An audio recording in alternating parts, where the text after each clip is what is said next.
नमस्कार, मुद्दे की बात में आप सभी का स्वागत है। मैं हूं आपके साथ यशी शुक्ला। मुद्दे की बात में आज हम बात करेंगे दुश्मन बनी मित्र पुलिस, कौन कसेगा इन पर लगाम।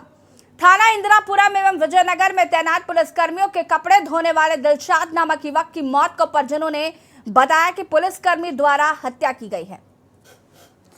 तो वहीं पुलिस द्वारा जारी वीडियो बयान में बताया गया कि दिलशाद को पूछताछ के लिए बुलाया गया था और एक वाहन एक्सीडेंट होने के कारण दिलशाद की मौत हो गई।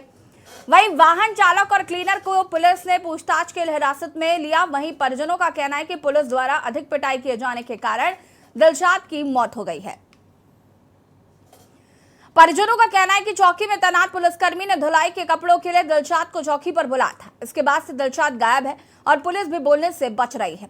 अब ये देखना होगा कि हत्या है या दुर्घटना।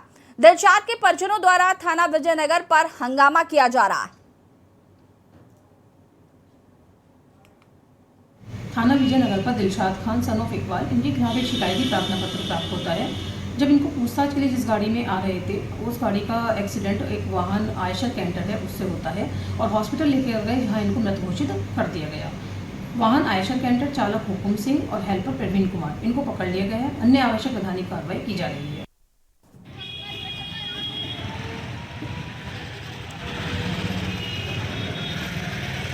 परिजनों ने यहां पर पुलिस पर आरोप लगाया है कि उन्होंने दिलशाद की हत्या की है। हालांकि प्रेस कॉन्फ्रेंस कर कहा गया कि दिलशाद को बुलाया गया था लेकिन उसका एक्सीडेंट हो गया जिसकी वजह से उसकी मौत हो गई।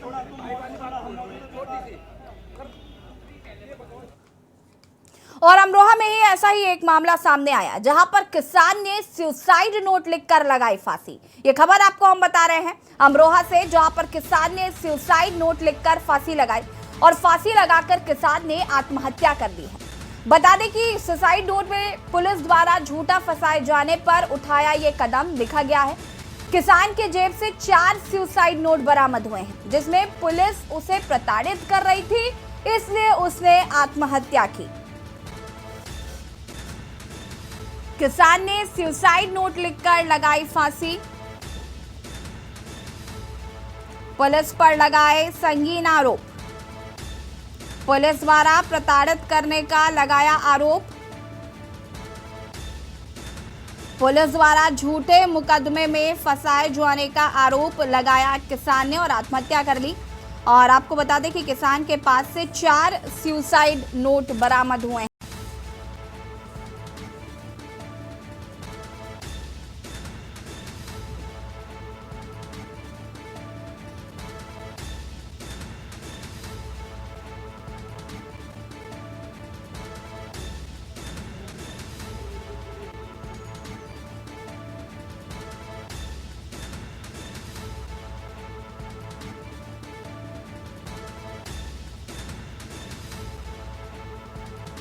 फांसी लगाकर किसान ने की आत्महत्या। किसान ने सुसाइड नोट भी लिखा। आपको बता दें कि किसान के पास से 4 सुसाइड नोट बरामद हुए जिसमें किसान द्वारा कहा गया है कि पुलिस द्वारा झूठे मुकदमे में फंसाया जा रहा था जिसके चलते उसने ये कदम उठाया है। सुसाइड नोट में साफ साफ पुलिस पर आरोप लगे हैं। बड़ी बात है कि जहां एक और पुलिस मित्र पुलिस होने का दावा करती है तो वहीं दूसरी तरफ लोग पुलिस से प्रताड़ित भी हैं।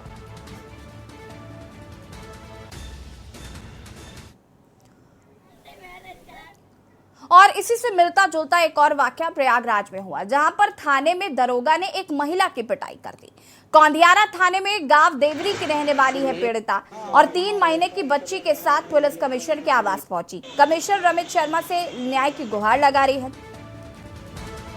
फिलहाल कमिश्नर ने घटना की जांच के आदेश दिए हैं। मामला जमीनी विवाद का बताया जा रहा है जहां पर पीड़िता ने रो रो कर सीएम योगी से न्याय की गुहार लगाई है।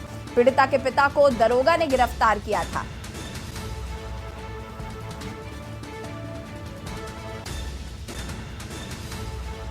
कमिश्नर रमेश शर्मा से अब पीड़िता न्याय की गुहार लगा रही है।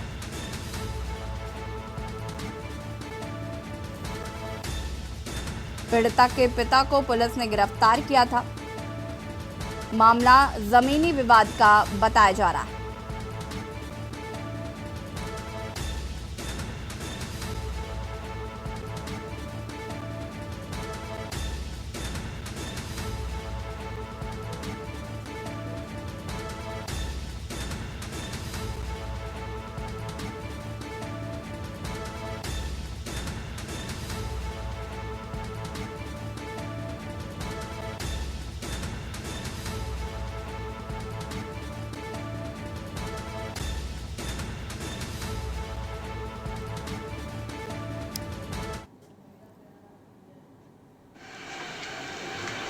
सर यही कमिश्नर साहब अच्छे हैं।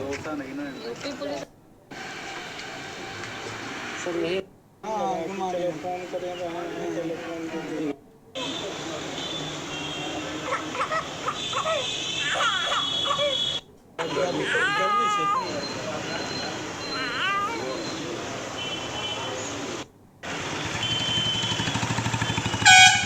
कमिश्नर साहब अच्छे हैं। पीड़िता मुख्यमंत्री योगी आदित्यनाथ से न्याय की गुहार लगा रही है। सर यही कमिश्नर साहब अच्छे हैं।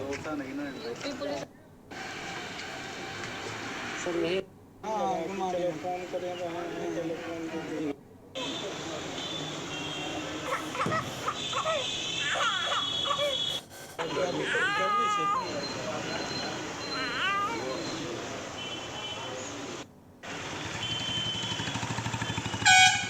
कमिश्नर साहब अच्छे हैं। सर यही कमिश्नर साहब अच्छे हैं। सर यही टेलीफोन करें टेलीफोन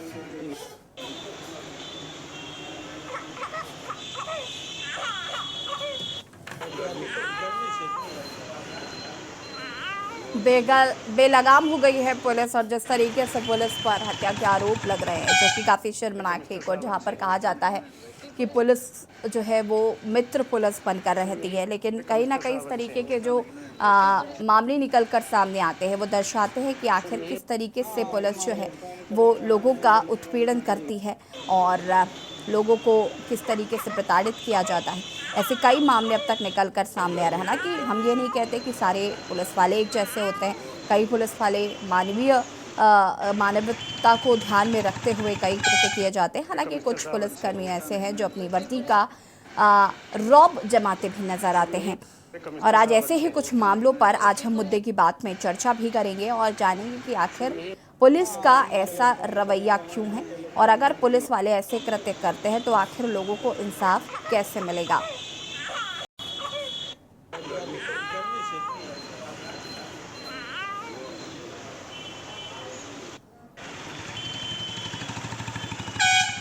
कमिश्नर साहब अच्छे हैं। और हम इसी पर बातचीत करेंगे। उमाशंकर पांडे जी कांग्रेस प्रवक्ता हमारे साथ जुड़ चुके हैं, नीरज तिवारी जी समाज सेवी हमारे साथ जुड़ चुके हैं, प्रमला मिश्रा जी हाईकोर्ट अधिवक्ता हमारे साथ जुड़ चुके हैं, राहुल मिश्रा संवाददाता प्रयागराज से जुड़ चुके हैं, साथ ही साथ प्रयागराज से वो पीड़िता भी हमारे साथ जुड़ चुके हैं जिसकी थाने में पिटाई की गई थी। इसी पर हम बातचीत करेंगे और शुरुआत हम राहुल मिश्रा से ही करेंगे। राहुल जी, ये प्रयागराज का जो पूरा मामला है क्या कुछ है, मैं चाहूंगी कि पहले जरा दर्शकों को समझाएं। जी, आपसे बता दें, अपने दर्शकों को बताना चाहते हैं कि ये मुद्दा के न्यूज ने उठाया और इससे पहले ये मुद्दा सोशल मीडिया पर चल रहा था, तो के न्यूज ने जांच पड़ताल करने के लिए वहां पहुंचा। पहुंचने के बाद ये हकीकत पता निकली कि अभय कोई वैभव या अभय करके दरोगा जी हैं, उपाध्याय जी, उन्होंने क्या किया कि जमीनी विवाद था जिसमें एसडीएम से आदेश था शरीक के लिए कि कोई कार्य नहीं होना चाहिए। तो जो पीड़ित पक्ष था वो पहुंचा थाने में, तहरीर भी दिया, सब कुछ दिया। उसके बाद दूसरे दिन आते हैं, साहब उठा के ले जाते हैं, फोन स्विच ऑफ कर देते हैं। जो लड़की है जो जिसके पिताजी को ले गए, तो वो शाम हो गया नहीं आए, तो पहुंची कहा, थाने पे पहुंची कि साहब मेरे पिताजी को छोड़ दो और सुबह फिर आ जाएंगे। पर लेकिन ऐसा नहीं दिखाई दिया। आपसे बता दूं, वहां पर उल्टा दिखाई दिया। पहले तो लड़की के पिताजी को मारते दिखाई दिए। जब उसने कहा क्यों मार रहे हैं, कहें वैसे ही मार रहे हैं, कहें तुम चली जाओ, शाम हो गया है। क्योंकि ये नियम है, ये कानून है कि शाम को थाने में महिला नहीं बैठाई जाती। लेकिन उसने कहा कि साहब छोड़ दें, सुबह आ जाएंगे, लेकिन माने नहीं। उसे कहा सुनी में दरोगा जी ने क्या किया, अभय उपाध्याय जी ने, उन्होंने थप्पड़ मारा उसे। बोले साहब आप हमें क्यों मार रहे हैं, कि ऐसे ही मारेंगे। तो 2-3 थप्पड़ से मारे, जिससे महिला रोते हुए वापस चली आई। अब वो न्याय के लिए सीएम आदित्यनाथ योगी और कमिश्नर प्रयागराज रवि शर्मा जी को दी, लेटर लिख के दिया। फिर सोमवार को क्या करी, सोमवार को भी, कल सोमवार था, वो पहुंची कहा कमिश्नर साहब के यहाँ। जो कमिश्नर साहब जो बड़े ही न्यायप्रिय, एक तरह से न्यायप्रिय माने जाते हैं। अपने यहाँ के जब किसी को न्याय नहीं मिलती तो सोचते हैं कमिश्नर साहब देंगे न्याय। कमिश्नर साहब क्या पहुंची तो कमिश्नर साहब कहीं ना कहीं उठ चुके थे। क्योंकि वो मीटिंग थी। उसके बाद आपसे बता दें 2 बजे लमसम वो पहुंची अपने दुधमुही बच्चे के साथ, 3 महीने की बच्ची लेकर के वो पहुंची कमिश्नर साहब के आवास पर। आवास पे मीटिंग चल रही थी, पीआरओ से बात हुई, पीआरओ ने कहा कि आप एसीपी कौंदियारा के पास जाइए, हम बोल दे रहे हैं। उसने कहा कि जब तक साहब हमारी सुनेंगे नहीं हम जाएंगे नहीं, चाहे शाम को हो जाए और चाहे सुबह हो जाए। और उसके बाद जब यहीं से हम जाएंगे माननीय आदित्यनाथ योगी के यहाँ। उसने पुरानी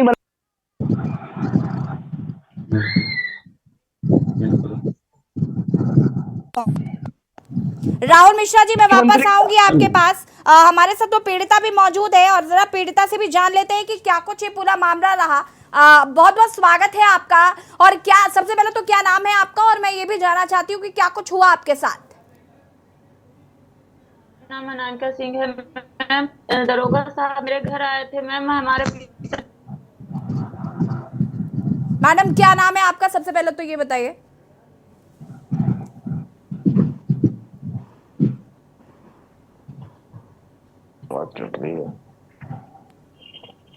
जी मैम, मैं आपको छोड़ दीजिए। आपने हमारे पिताजी को क्यों गिरफ्तार तो मैंने बोला आप कैसे कैसे छोड़ देंगे हम, क्या क्यों सर हमारे पिताजी की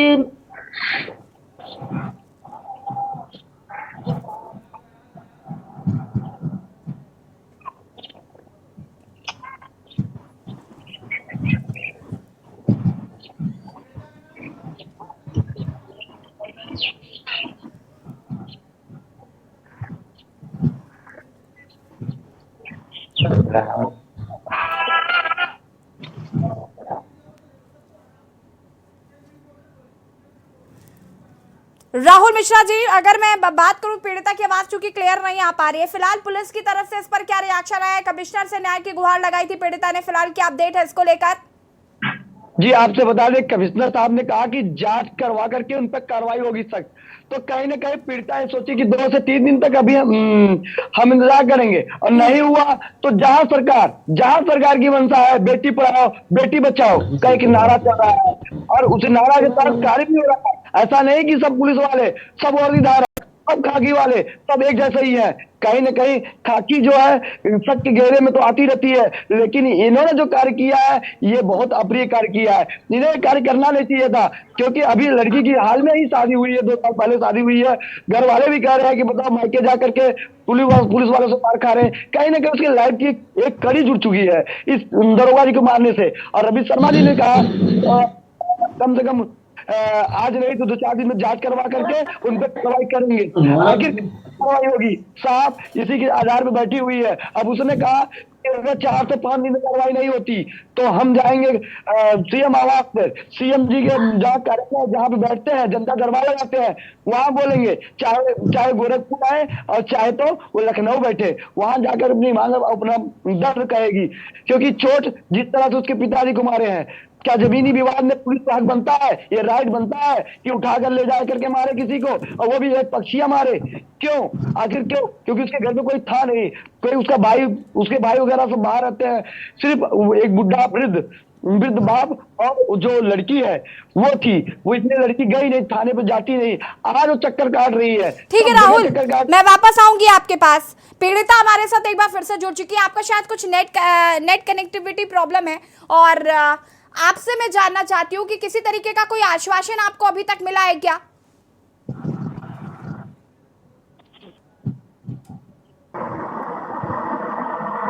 ठीक है, आवाज नहीं पहुंच पा रही शायद उन तक। प्रमिला मिश्रा जी हाईकोर्ट अधिवक्ता हमारे साथ जुड़ी हुई है। प्रमिला जी, इस तरीके के मामले जो सामने आते हैं, पुलिस को आखिर ये अधिकार किसने दिया कि अगर कोई महिला न्याय मांगने जाती है तो उस पर आप उसकी पिटाई कर दे?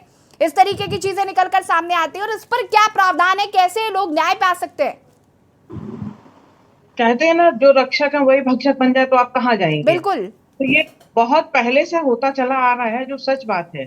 और जब से ये कमिश्नरेट बन गया है तब तक पुलिस के पास कुछ पावर ज्यादा आ गई है, जिसकी वजह से अनियमितताएं ये ज्यादा बढ़ गई हैं, और ये रोज रोज की घटना बनती चली जा रही है। पहले क्या होता था, ये सब केस के बाद में केस दर्ज हो जाता था, FIR हो जाती थी। अब वो भी बहुत मुश्किल में होती है, बहुत प्रयास करने के बाद होता है, और अगर कोई प्रयास कर भी ले जाए उतना तक तो उसको जाके घर पर धमकी दी जाती है, जो चीज हमारे समाज के लिए बहुत शर्मनाक है। आज हम हैं, कल आप होंगे, परसों कोई और होगा इससे पीड़ित। तो जो ये स्थिति बनती जा रही है समाज की, वो कहना नहीं चाहिए, बहुत ही ज्यादा शर्मनाक है। और पुलिस विभाग के लिए भी एक धब्बा है। पुलिस विभाग को भी कम से कम इतना संवेदनहीन नहीं होना चाहिए। आपको अगर पावर मिली है तो पावर का आप सदुपयोग करिए, किसी की रक्षा करने के लिए, किसी को प्रताड़ित करने के लिए नहीं। अगर कोई आपके पास पीड़ित आया है तो उसके आप अनलिमिटेड पावर की वजह से आप जाके उनकी मदद कर सकते थे। और वैसे भी एक कानून है कि 6 बजे के बाद तो सुबह 6 बजे से पहले आप ना महिला को बुला सकते हैं, ना महिला को थाने में बिठा सकते हैं। तो इतनी रात तक आपने महिला को थाने में बिठाया क्यों? और फिर उसके ऊपर हाथ उठा, हाथ उठाने का तो राइट आपको कानून ने भी नहीं दिया है। जो कमिश्नरेट बनी उसके पावर के अंतर्गत भी आपको ये कानून नहीं, अधिकार नहीं मिला है कि आप जाके महिला के ऊपर इस तरह से हाथ उठाइए। वो चीज बहुत ही गलत है और बहुत ही शर्मनाक है। उमाशंकर पांडे जी हमारे साथ जुड़े हुए कांग्रेस प्रवक्ता हैं। माफी चाहूंगी काफी देरी से आपके पास आ रही हूँ, बहुत बहुत स्वागत है आपका एक बार फिर से। चंचल यादव हमारे साथ जुड़ चुके हैं, सपा प्रवक्ता हैं, बहुत बहुत स्वागत है। नीरज तिवारी समाज सेवी हमारे साथ जुड़ चुके हैं, आपका भी बहुत बहुत स्वागत है। उमाशंकर जी क्या कुछ कहना चाहते हैं? बेलगाम पुलिस जब रक्षक ही भक्षक बन जाए तो आम जनता किसकी शरण लेगी?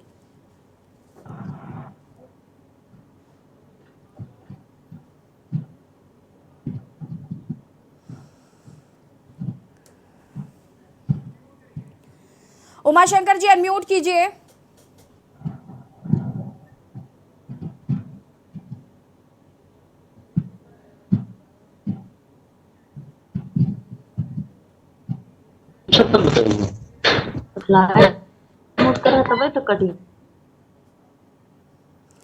लगता है आवाज नहीं आ पा रही है। आप सभी हमारे साथ बने रहिए, यहाँ रुकेंगे एक छोटे से ब्रेक के लिए, जल्द हाजिर होते हैं। आप देख रहे हैं के न्यूज, खबरों का सारथी। ब्रेक के बाद एक बार फिर से आप सभी का स्वागत है। मुद्दे की बात पे आज हम बात कर रहे हैं बेलगाम पुलिस की। जब रक्षक ही भक्षक बन जाए तो आम जनता किसकी शरण लेगी? चर्चा आज इसी पर, मेहमान लगातार हमारे साथ बने हुए हैं और उमाशंकर पांडे जी का मैं यहाँ पर रुख करना चाहूंगी। उमाशंकर जी क्या आपको आवाज आ रही है मेरी? मेरी आवाज आ रही है क्या? हाँ जी, उमाशंकर जी क्या कुछ कहना चाहते हैं? भारतीय जनता पार्टी की सरकार के जो वादे हैं कि उत्तर प्रदेश में गुंडा राज समाप्त हो गया है, सारे क्रिमिनल तो जेल में है या बेल पर हैं या मार दिए गए हैं, तो ये पुलिस इसका मतलब गुंडागर्दी पर उतारू है। उत्तर प्रदेश में आम घटनाएं हम देख रहे हैं कि उसमें पुलिस गुस्ताखी के साथ उत्तर प्रदेश की जनता का मान मर्दन कर रही है, उनको झूठे आरोप में फंसाकर जेल में भेज रही है और तमाम तरीके के जो इनकाउंटर की बातें भी आती है उसमें भी तमाम काउंटर माननीय कोर्ट न्यायालय में पेंडिंग है। ऐसी स्थिति ऐसा है कि जिस तरीके ने कहा कि की नीति पर चलेंगे, आज की पुलिस की पर आम जनता, आम शहरी, ग्रामीण या नागरिकों की ये चिंता का विषय बन गई है। हमने अभी कानपुर की घटना की को जिंदा किया गया, वो भी पुलिस और प्रशासन। कितनी घटना थी वो, कितनी दर्दनाक घटना थी, उसने भी पुलिस पर खड़ा किया था। आज जिस घटना का जिक्र कितना है, के साथ होता है, पिता के साथ इतनी निरंकुश आती है तो थाने में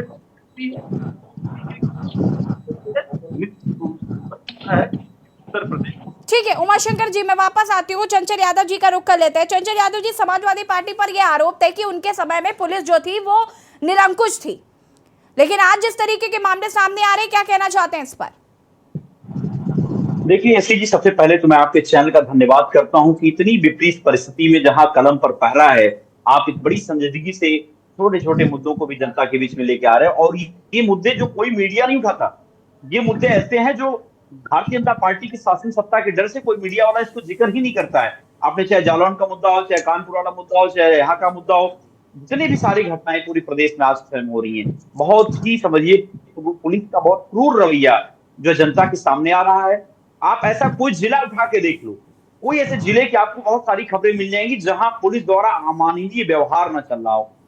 अभी मेरे पास एक साथी ने नोएडा से फोन किया है, एलएलबी का छात्र है, 2वीं वर्ष का। पुलिस उसको जबरदस्ती जेल में डालने की पूरी साजिश की, उसको जेल में डालने के बाद केवल उसने एक मैटर को उजागर कर दिया था और उसके पास सारी की सारी वीडियो है, उसने सारा डीजीपी साहब को लेटर लिख रखा है, लेकिन कोई सुनवाई नहीं है, क्योंकि वो पुलिस महकमे की बात है। तो उस बेचारे को, उसकी वीडियो पूरी क्लिपिंग है, पुलिस द्वारा प्रताड़ित करते हैं, पुलिस द्वारा जिस तरीके से, छोटी जाति का आदमी है वो। तो आज के समय में जो पुलिस है वो सरकार की इशारे पे जिस तरीके से काम कर रही है, बहुत ही दुर्भाग्यपूर्ण है। और आपको मैं बता दूं, आप हमारी सरकार की बात कर रहे हो, हमारी सरकार की देन थी कि गांव गांव पुलिस पहुंचने लगी। 1090 वुमेन पावर लाइन एक ऐसी व्यवस्था थी जो हमारी माताओं और बहनों के लिए इतना वरदान साबित थी, लेकिन आज की सरकार ने उसको एकदम बंद बना के रख दिया है। आज वो भ्रष्टाचार का अड्डा बन चुका है 1090, उसमें कोई सुनवाई नहीं होती है। नहीं तो हमारी सरकार में त्वरित कार्रवाई होती थी और महिला की आइडेंटिटी को डिस्क्लोज जो है नहीं होता था, वो कम से कम उस महिला को थाने नहीं पहुंचना पड़ता था। आज तो हमारी महिलाएं थाने पहुंचती है, पुलिस के पास पहुंचती है, पुलिस उनके साथ बदसलूकी करती है, बेइज्जत करती है, वो कहां पे जाएं? आखिर जब पुलिस ही रक्षक ही भक्षक बन जाएगा। अभी हमारी बड़ी बहन जो है प्रमिला जी ने, उन्होंने बहुत अच्छी बात कही, ये पुलिस ही रक्षक भक्षक बन जाएगी, जो रक्षक और भक्षक बन जाएगी तो क्या करेगा आदमी? कहां जाएगा? किससे न्याय की उम्मीद करेगा? आज पूरे प्रदेश में जंगल राज है यहाँ, इसीलिए उत्तर प्रदेश में उमाशंकर जी कुछ कहना चाहते हैं। उमाशंकर जी, इसके बाद नीरज जी आपके पास आती हूँ मैं। उमाशंकर जी, कस्टोडियल डेथ में नंबर 1 है। उमाशंकर जी अपनी बात को रखिए। देखिए, मैं एक महत्वपूर्ण घटना का जिक्र जरूर करना चाहता हूं, और ये सरकार कितनी संवेदनहीन है इस घटना से स्पष्ट हो जाएगा। अभी 3 दिन पहले बस्ती में एक नाबालिग बच्ची के साथ गैंगरेप हुआ, उसके बाद उसकी हत्या कर दी, और जो बलात्कारी था वो भारतीय जनता पार्टी का बस्ती मंडल का किसान मोर्चा का उपाध्यक्ष था। और वहां पर उत्तर प्रदेश के उप मुख्यमंत्री ब्रजेश पाठक जी, कैबिनेट मंत्री राकेश सचान जी और भी कुछ विधायक एमएलसी घटना के 2 दिन बाद उस जिले में जाते हैं, लेकिन पूरे घटनाक्रम पर उन्होंने संवेदना के एक शब्द भी उस नाबालिग परिवार के प्रति व्यक्त नहीं किया। ये सरकार का असली चेहरा दिखाता है कि ये सरकार ये मानती है कि पुलिस का काम सिर्फ इतना है कि जो भारतीय जनता पार्टी के विरोध के या विपक्ष के लोग हैं उनको इतना डराओ धमकाओ कि वो भारतीय जनता पार्टी के वॉशिंग मशीन से गुजरकर भारतीय जनता पार्टी में आ जाए, और जो नहीं आता है उसके खिलाफ फिर तमाम केस दर्ज करो, तमाम जो संवैधानिक संस्थाएं हैं उनका दुरुपयोग करिए, उनको जेल भेजिए, ईडी सीबीआई के छापे डालिए, फिर वो आम जनता हो या पत्रकार हो। हम सबने देखा कि संजय राणा, एक पत्रकार ने कैसे शिक्षा मंत्री से प्रश्न पूछा तो उसको हथकड़ियों में जकड़ के जेल में डाल दिया गया। अभी 4-5 दिन पहले की घटना। उमाशंकर जी, देखिए वक्त की कमी है हमारे पास, नीरज जी का रुख करना चाहती हूँ, मैं आती हूँ आपके पास। नीरज जी, क्या कुछ कहना चाहते हैं? जिस तरीके से यहाँ पर हम देख रहे हैं कि कहा जाता है, लगातार योगी आदित्यनाथ के मुंह से हमने कई बार सुना कि उन्होंने कहा कि हम पुलिस को मित्र पुलिस बनाना चाहते हैं, लेकिन एक ऐसी मित्र पुलिस है जो लोगों को अपनी कस्टडी में लाती है, उसके बाद उनकी इतनी बुरी तरीके से पिटाई करती है कि उनकी मौत हो जाती है। एक किसान पर झूठा मुकदमा लगा देती है कि वो आत्महत्या करने के लिए मजबूर हो जाता है। एक महिला अपने पिता के लिए न्याय की गुहार लगाने जाती है तो वहां उसकी पिटाई कर दी जाती है। यही बहुत अच्छा मुद्दा अभी आपने बताया। अभी आपने देखा होगा प्रयागराज की घटना अभी आपके चैनल में ही दिखाई जा रही थी कि मित्र पुलिस महिलाओं के साथ किस तरीके का व्यवहार कर रही है। अभी जो है एक प्रोग्राम चलाया जा रहा है सरकार की तरफ से कि महिला उत्पीड़न के ऊपर पर्चे बांटे जा रहे हैं, कमिश्नरेट पुलिस द्वारा जगह जगह जागरूकता का अभियान चलाए जा रहे हैं, लेकिन ये तब तक खोखे साबित होंगे जब तक इसको जमीनी सतह पे बात न की जाए। पिछले 3 वर्षों में यही 45% का इजाफा हुआ है महिला उत्पीड़न के मामले में। सुप्रीम कोर्ट ने फटकार लगाई है, सरकार इस पे कुछ करे। आप देख रही हैं नाबालिग बच्चियों के साथ बलात्कार हो रहा है। अभी 7 दिन पहले ही कितना पुराना कहा जाता था कि लड़के लड़कियों में भेद न किया जाए, नवाबगंज थाने का मामला है, वहां पे क्या बच्ची पैदा हो जाती है, उसके घर वाले उसको निकाल देते हैं। जब वो निकाल देते हैं दूध मुही बच्ची को लेकर वो महिला थाने पुलिस जाती है, कमिश्नरेट पुलिस के यहाँ जाती है, कोई भी न्याय नहीं मिलती है। अभी तक महिला उत्पीड़न के मामलों में बराबर इजाफा हो रहा है, परसेंटेज बढ़ गया है 45%। जब तक कि ये जमीनी सरातल पे इनके कानून नहीं बनाए जाएंगे तब तक इसी तरीके के मामले आते रहेंगे। यही आपको बता दूं, आपने देखा होगा कि खुशी दुबे का मामला आया था। एक दिन की विवाहिता के ऊपर मुकदमे लगा दिए जाते हैं और लगभग उसको कई वर्षों तक जेल में रहना पड़ता है। तो पुलिस संवेदनशील है, पुलिस किस तरीके से व्यवहार करती है, संवेदनहीन है तो आपके मुकदमे पर संवेदनहीन है पुलिस। आप देख सकते हैं किस तरीके से संवेदनहीन हो चुकी है कि आप जाइए, महिला जाए या कोई भी जाए, अगर सरकार के कोई नुमाइंदे को नहीं नीरज जी, अभी मुख्यमंत्री योगी आदित्यनाथ जनता दरबार लगाते हैं, उनके पास ऐसी शिकायतों के अंबार लगे हैं जहां पर आधे से ज्यादा शिकायतें यही आती हैं कि पुलिस नहीं सुन रही है। और मुख्यमंत्री योगी आदित्यनाथ कई बार प्रशासन और को फटकार लगा चुके हैं और उन्होंने कहा है कि भाई हमारे पास ऐसी समस्याएं क्यों आती है जहां पर सबसे ज्यादा जिक्र ये होता है कि प्रशासन हमारी बात नहीं सुन रहा है, उसके बावजूद भी प्रशासन के कानों में जू नहीं रेंग रही है।